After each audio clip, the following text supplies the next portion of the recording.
This is International. No, you weren't. Well, you might have been here. International with a Chevy 350 in it. Yeah, it's a Chevy 350. 1936 International. I guess this would be equivalent of a 1-ton. Oh, overhead aftermarket stereo. I could dig it. I could dig it. You know, this is his trunk. Literally a trunk in the bed.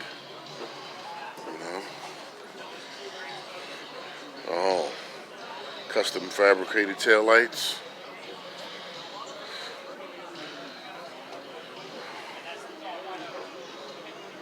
I wonder where they came from.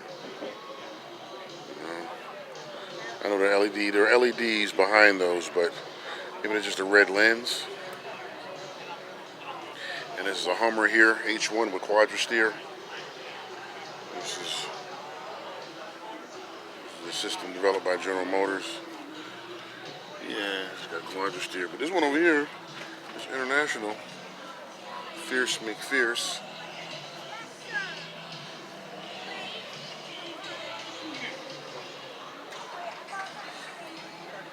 Oh my goodness.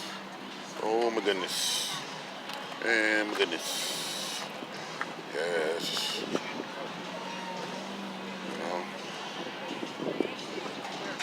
All you need is a trailer hitcher on the rear. And then the Chevy 350, probably 4L60s made up to, what is it? Did I see it? Yeah, so, yeah, 700 R4. Just 700 R4, so this is real good job. I got to get up on the hill now, so bear with me.